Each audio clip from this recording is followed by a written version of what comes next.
Et les fenêtres sont en train de s'ouvrir à la loggia, sur la loggia qui donne sur la place Saint-Pierre.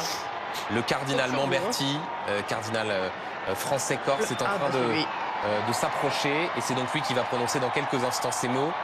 Habemus Papam. On va écouter le cardinal Mamberti.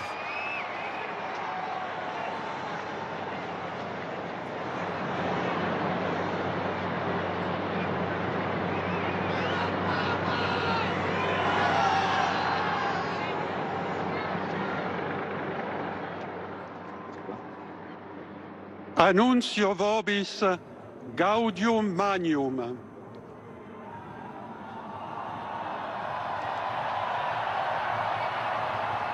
Habemus Papam.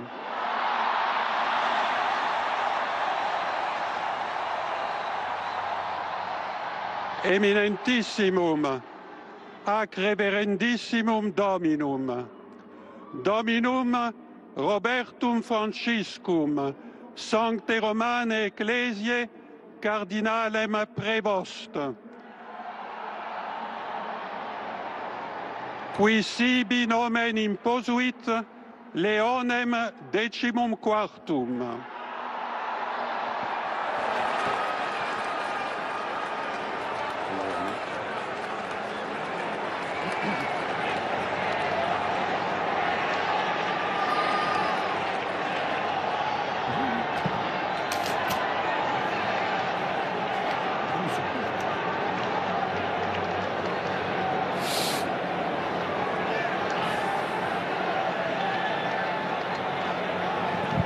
Et c'est un Américain, le cardinal Robert Francis Prévost, le préfet du Dicaster pour les évêques, qui a été créé par le pape François. C'était donc son premier conclave.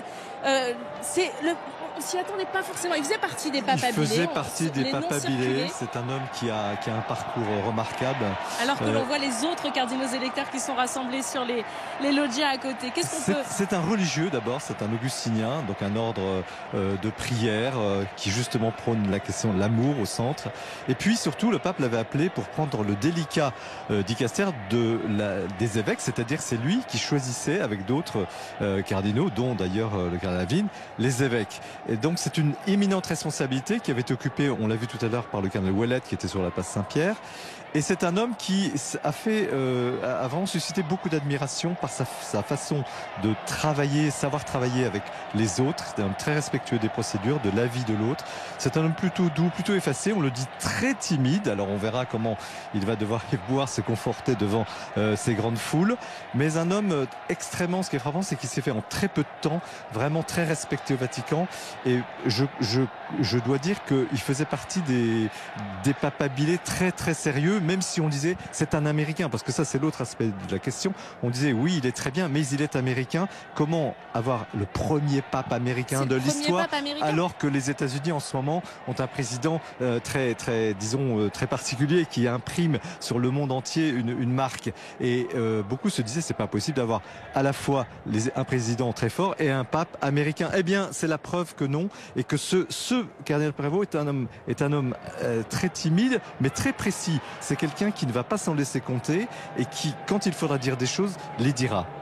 Léon XIV comme nom de pape, voilà qu'il s'est choisi, on avait mal entendu. Léon XIV, donc le nouveau pape, a été élu. C'est un Américain, c'est le premier pape américain à avoir été élu. Je parle sous le contrôle de Jean-Marie. De mémoire, évidemment, il faudrait vérifier, mais effectivement, c'est vraiment de ce point de vue, une très grande surprise. L'homme, effectivement, était dans les listes de papes habilés comme un candidat très sérieux, mais la nouveauté et la surprise, c'est que les cardinaux aient osé élire un pape Made in USA, si je puis dire. Made in Chicago, pour être précis. Chicago, un religieux, un homme, vous allez le voir, très doux, très simple, un très beau sourire, qui va être peut-être en face de ce président Trump. En attendant, ne politisons pas trop l'élection, mais tout de même, c'est là que se situe la grande nouveauté.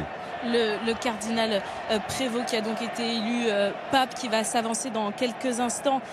Pour donner un peu son parcours, c'est un docteur en droit canon. Il connaît donc parfaitement tout le droit canonique et ce qui régit l'Église. C'est un missionnaire également. Il a été missionnaire au Pérou pendant 11 ans à la fin des années 80. Il parle donc parfaitement l'espagnol, parfaitement l'anglais et il parle aussi italien vu qu'il est membre de la curie. Il a beaucoup exercé. Il a exercé là depuis 2 ans au sein de la curie. On l'a dit, c'est le préfet du dicaster pour les évêques et il est aussi dans la continuité du pape François, notamment dans ce qu'il attend de ses missions ecclésiastiques, notamment dans ce qu'il attend des évêques, où il insiste pour que les évêques soient des pasteurs et ne soient pas des administrateurs. Et ça, le pape François, à plusieurs reprises, l'a demandé, que son Église se remette au niveau de ses brebis, si je puis dire, d'avoir cette mission de pasteur. Et ça, pour le coup, le cardinal Prévost l'a aussi à cœur. Alors, très important, sa fonction à nomination des évêques montre que aussi le rôle de l'évêque va être remis au centre. C'était un des grands débats, peut-être un peu trop technique pour le dire maintenant, mais si vous voulez, il y avait des gens qui voulaient que la curie romaine reprenne un peu de pouvoir sur l'Église catholique alors que François l'avait délaissé. Lui, c'est un homme modéré qui va faire l'intermédiaire justement entre une Église synodale, comme le voulait le pape François, le peuple de Dieu, des laïcs au pouvoir, avec une assemblée qui avance, le prêtre, l'évêque est un peu au niveau des autres, et une Église quand même qui est centrée sur l'évêque, parce que c'est la tradition très ancienne, bimillénaire de l'Église, qui a été rappelée d'ailleurs au Concile Vatican II. C'est pas du tout une affaire traditionnaliste ou intégriste, c'est vraiment la doctrine profonde de l'Église. Et ce drapeau américain brandi, regardez. Le nouveau pape va être l'homme justement qui peut-être va réconcilier la structure centrale de l'Église qu'il connaît bien maintenant, puisqu'il y occupe une fonction éminente. C'est peut-être en ordre d'importance le 3e ou 4e au Vatican. Il va donc réconcilier peut-être cette Église qui a besoin d'une institution, et cette institution passe par le rôle de l'évêque, et le peuple de Dieu, ce grand élan que le pape François a donné, libérant en quelque sorte l'Église d'une chape cléricale. Et là, je crois qu'on a un homme d'une grande, à la fois une grande stature spirituelle. Il est petit, mais c'est un homme, vous allez voir, très, très souriant et très dense, une grande densité personnelle, un religieux vraiment très authentique, qui a une longue expérience en Amérique latine. Donc oui, effectivement. Et c'est d'ailleurs... Il est le pape de l'Amérique, on peut le dire. Le pape de l'Amérique, et donc c'est une certaine continuité avec François. Je précise même que le pape François l'a repéré lorsqu'il s'est rendu justement au Pérou. C'était en janvier 2018. C'est à cette occasion qu'il rencontre le cardinal Prévost, le cardinal Monseigneur Prévost à l'époque. Il l'a reçu ensuite en audience privée en 2021 et il a été créé cardinal en septembre 2023, donc quand même assez récemment. Il a été créé cardinal lors du même consistoire que le cardinal Bustillo, le cardinal corse, en septembre donc 2023. Voilà pour ce parcours et cette continuité un peu avec François. Et finalement, ils se sont passés presque le relais, ils se sont relayés, ils se sont rencontrés là encore en Amérique latine. Donc,